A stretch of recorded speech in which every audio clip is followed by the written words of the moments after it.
روزانہ بیانات سننے کے لیے ہمارے چینل کو سبسکرائب کریں، بیل آئیکن کو آل پہ پریس کریں تاکہ آپ کو سب سے پہلے ویڈیو مل سکے۔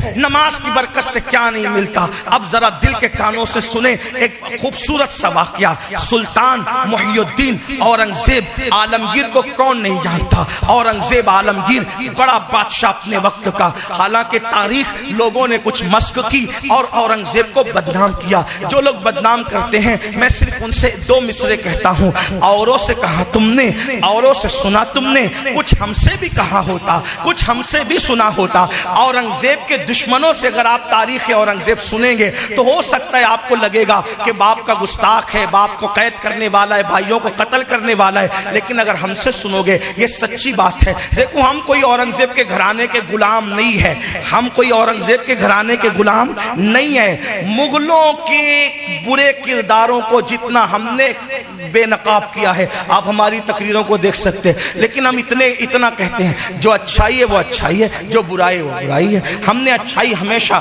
ہم کسی کے بھی لیے جو اچھی چیز ہے اس کو بیان کرو، جو بری چیز ہے اپنا ہو یا بیگانہ اس پہ بھی انگلی رکھ کر بتاؤ کہ یہ برا تھا۔ ہم اکبر کی کبھی تعریف نہیں کرتے، لوگوں اکبر کو دی گریٹ کہتے ہیں، ہم نے کہا وہ اکبر کیا ہے، بلکہ وہ تو بدترین مرتد انسان ہے، جہنم کا کتا ہے وہ۔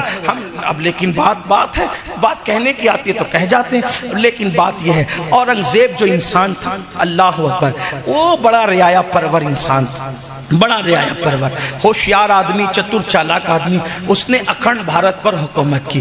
آپ کو بتاؤں کہ جنگ کے درمیان دشمن کی بہو لوگوں نے پکڑ کے لائی تو اورنگزیب نے کہا کہ بیٹی کسی کی بھی ہو، بیٹی بیٹی ہوتی ہے، ہم کسی کی آبرو پہ ہاتھ نہ ڈالیں گے، جس طرح تم پکڑ کے لائے ہو اس کو چھوڑو اور عزت کے ساتھ اس کو پہنچاؤ گھر۔ عزت کے ساتھ پہنچایا۔ ہم جو ہے وہ آپ کو اس کی پوری تاریخ بتا سکتے ہیں، بہرحال بڑی طویل داستان ہو جائے گی۔ تو بات یہ تھی کہ اورنگزیب جب بادشاہ بنے تو بادشاہ بننے کے بعد جب کچھ دن گزرے تو ایک بہروپیہ اورنگزیب کے پاس آیا اور اورنگزیب سے کہا اورنگزیب آپ کے دربار میں، آپ کے باپ داداؤں کے دربار میں پہلے بھی شاعر رہتے تھے، ندیم رہتے تھے، ادیب رہتے تھے، خطیب رہتے تھے، لطیفہ کہنے والے رہتے تھے، سبھی علوم و فنون۔ بادشاہ لوگ خود کی کمائی ہوئی دولت تو نہیں، قوم کی دولت پر مزے کرتے تھے، تو جو جی میں آتا تھا وہ کرتے تھے۔ مغلوں کے یہاں پوری رات مجرے چلتے تھے، دسترخوان لگتا تھا تو ناشتے میں 200 ڈشیں رکھی جاتی تھی، کیونکہ کمانے جائے تو پتہ چلے،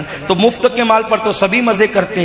بہرحال آج بھی ہو رہا ہے، آج بھی یہ مزاج ہے، اگر وہ کرتے تھے تو کیا بات ہے، آج بھی لوگ روزانہ نئے کپڑے پہن رہے ہیں، پوری دنیا کا دورہ کر رہے ہیں، چارٹر فلائٹوں سے گھوم رہے ہیں، اور اس پر جو ہے وہ چھاتی پھلا کر کہتے ہیں دیکھو ہم تو روز کپڑے پہن رہے ہیں۔ میں نے کہا اوقات میں رہو۔ وجہ یہ ہے کہ روز نئے کپڑے اگر قوم کی بھیک پہ پہنتے ہو تو ہمیں متاثر نہیں کر سکتے۔ میں اس غوث پاک کا غلام ہوں جس غوث پاک نے خود کما کر کے روزانہ نئے کپڑے پہنے۔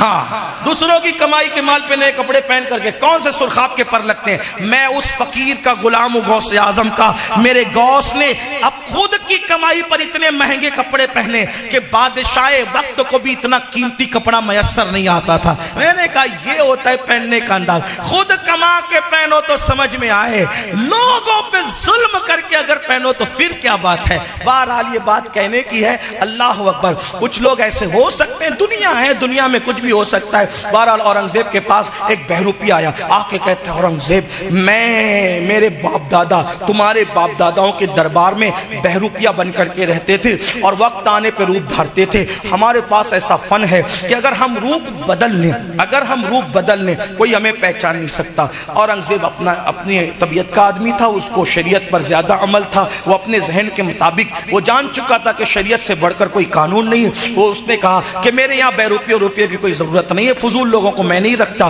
کہا اورنگزیب کام آئیں گے، اس لیے کہ ہم روپ بدل لیں تو کہ کوئی پہچان نہیں سکتا۔ اورنگزیب جو ہے وہ بول چکے، تیش میں آ کے بول چکے، کیا اگر میں تجھے نہ پہچان سکا، جس روپ میں آئے گا پہچانوں گا، جس روپ میں آئے گا پہچانوں گا، اگر تجھے میں نہ پہچان سکا تو میں اورنگزیب وعدہ کرتا ہوں کہ تو جو مانگے گا میں تجھے دوں گا۔ بدل لے، جو روپ دھار لے، میں تجھے پہچان لوں، اور نہ پہچان سکا وعدہ جو چاہے مانگے گا دوں گا۔ وہ گیا، چند دن کے بعد آیا، کھڑا ہوا، اورنگزیب نے مسکرا کے کہا بہروپیہ۔ پھر گیا، چند دن کے بعد آیا، پھر اورنگزیب نے کہا بہروپیہ۔ آتا رہا، پکڑا جاتا رہا، وہ سوچتا رہا یہ ہر روپ میں پہچان لیتا ہے. پھر بہروپیہ دربار میں آنا بند ہو گیا. بہروپیہ دربار میں آنا بند ہو گیا. بہت عرصے تک وہ نہیں آیا, کئی مہینوں تک نہیں آیا. اورنگزیب کو ایک مہم پیش تھی. اورنگزیب کی عادت تھی جب بھی اس کو کوئی مشکل مہم درپیش ہوتی تو وہ دو کام کرتا. ایک تو یہ نماز پڑھ کے اللہ کی بارگاہ میں دعا کرتا, اور کسی نیک بندے کے پاس جا کے کہتا آپ میرے لیے دعا کریں. یا اب نیک بندہ زمین کے اوپر مل جائے تو ان سے جا کے کہتا, یا نیک بندہ زمین کے اندر مل جائے یعنی اللہ کا کوئی ولی مزار میں ہو تو وہاں جا کے گزارش کرتا کہ آپ میرے لیے دعا کریں. بس یہی بات ہے. اس پر بھی لوگ بہت ہنگامہ کرتے. ناکامی قسمت کی چھوٹی سی کہانی تھی, تم نے تو اسے بے دم افسانہ بنا ڈالا. کہا ہاں. تو اورنگزیب کی عادت تھی, اورنگزیب جب جو کوئی مہم پیش آتی تو کسی اللہ والے سے دعا کراتے, خود بھی دعا کرتے.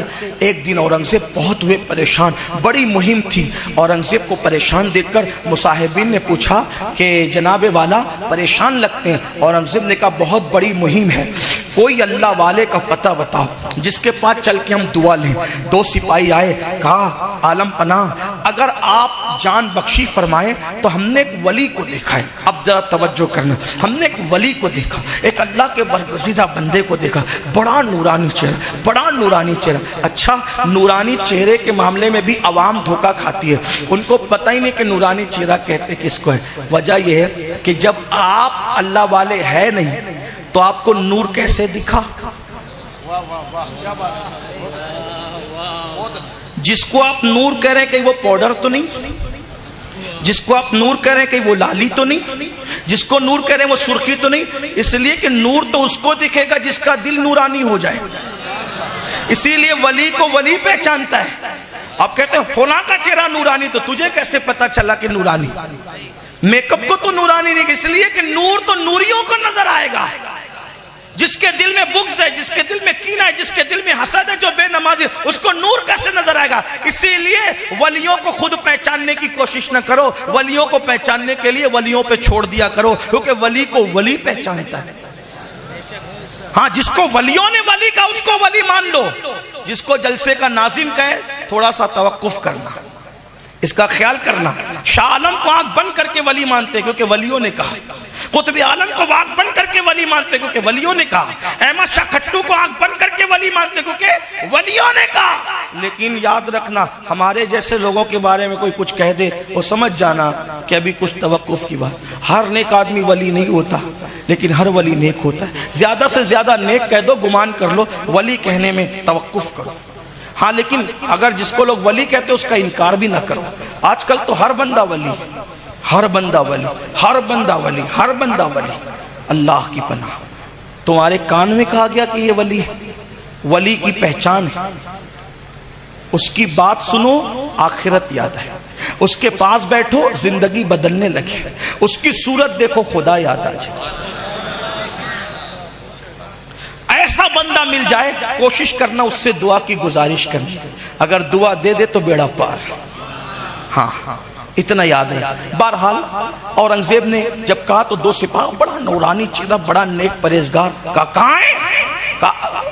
عالم پناہ اپنی حکومت میں ہے, جنگل میں کسی سے بات نہیں کرتے حضرت, کسی سے گفتگو نہیں کرتے, کسی سے ملاقات نہیں کرتے, نماز پہ نماز, نماز پہ نماز, نماز ہی پڑھ رہے ہیں, نماز ہی پڑھ, کسی کو دیکھتے نہیں مل. اورنگزیب نے کہا اچھا تو چلو, جواہرات لیے, تحفے تحائف لیے, مشک لیا, یہ لیا, وہ لیا. اب بادشاہ لوگوں کے تحفے دینے کا انداز الگ ہے, خوب لیا اور لے کر چلے. جب دیکھا پہلے سے جو دماغ بنا دیا جاتا ہے بادشاہ یا عوام, جس کا دماغ پہلے سے بنا دیا جائے اس کو وہی نظر آتا ہے. اورنگزیب نے دیکھا تو ڈھیر ہو گئے. ڈھیر ہونے کے بعد اورنگزیب بڑے مؤدب تھے, دور چپل اتار دی, دور. اورنگزیب اتنا مؤدب آدمی تھا, غریب نواز کے یہاں جاتے تھے تو کئی کلومیٹر پہلے سواری سے اتر جاتے تھے, ننگے پیر چلتے تھے. اورنگزیب نے دور چپل اتاری, اور چپل اتارنے کے بعد پیدل چلے, گھٹنے ٹیک دیے, دیکھ رہے ہیں وہ نماز پہ نماز پڑھے, نماز پہ نماز پڑھے. اب سجدے بھی طویل ہو رہے ہیں, رکوع بھی طویل ہو رہے ہیں, قیام بھی طویل ہو رہے ہیں. سلام پھرا تو اورنگزیب نے کہا اللہ والے, اللہ کی قسم جس کے لیے پڑھ رہے اسی کا واسطہ رک جا, دو بات تو کر لے. اس نے گردن پھینکے کہا کیا بات ہے؟ کہا کہ بہت بڑی مہم ہے, مشکل میں ہوں, دعا کر دو. اللہ میری مشکل آسان کر دے. یہ سب تحفے آپ کے لیے لے کر آیا ہوں, ایک بار دعا کر دے میری بگڑی بن جائے. اس نے دعا کرنے کی بجائے اپنے سر کی پگڑی ہٹا کر کہا اورنگزیب پہچانا. اورنگزیب کی آنکھوں میں آنسو تھے. اورنگزیب نے کہا کبھی سوچا بھی نہیں تھا کہ مذہب کے روپ میں بھی کوئی بہروپی آئے گا. اس روپ پر تو کبھی ہم شک بھی نہیں کرتے, اس روپ پر کبھی شک بھی نہیں کرتے. ہم نے سوچا تھا کہ اس روپ میں بھی کوئی بہروپی آئے گا, لیکن نہیں پہچان سکا بہروپی ہے. اب اپنا وعدہ پورا کرتا ہوں. میں نے کہا تھا جس دن نہ پہچان سکوں گا اس دن تو جو مانگے گا میں تجھے دوں گا.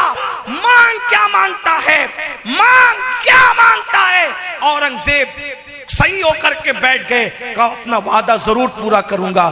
لیکن بہروپیے کی آنکھوں میں آنسو آ گئے اور بہروپیے نے کہا اورنگزیب آج بات سمجھ میں آ گئی, اب تجھ سے کچھ نہیں مانگوں گا, تجھ سے کچھ نہیں مانگا. کیوں؟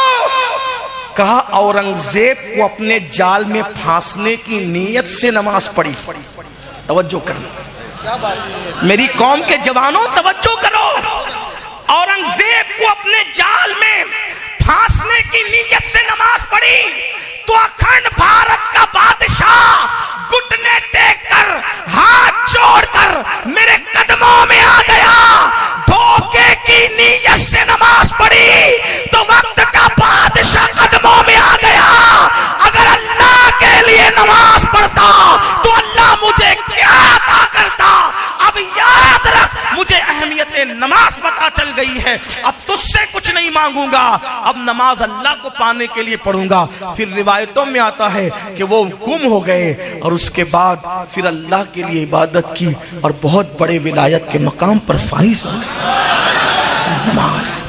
نماز جس نماز کو چھوڑ بیٹھے ہو, مسجد ویران ہے, مسجد مرثیہ خواہ ہے اللہ کے لیے. اگر مجھے یہ یقین ہوتا کہ تم ایک ایک آدمی کے پیر پکڑ کے کہنے سے تم نمازی بن جاتے, اللہ کی عزت کی قسم پورے مجمع کے پیر پکڑ کے کہتا کہ نمازی بن جاؤ. کیونکہ تم نماز کی اہمیت کو نہیں سمجھ پا رہے ہو. نماز کو چھوڑ کر جہنم میں جاؤ گے, جہنم میں جہنم کا ایندھن بنو گے. خود کی اصلاح کے لیے آنے والوں سب سے پہلی بات نمازی بنو. اگر آپ کو اس ویڈیو سے تھوڑا سا بھی علم حاصل ہوا ہو تو اس ویڈیو کو لائک کر کے ہمارے چینل کو سبسکرائب کر لیجیے تاکہ آپ روزانہ ہمارے بیانات سن سکیں.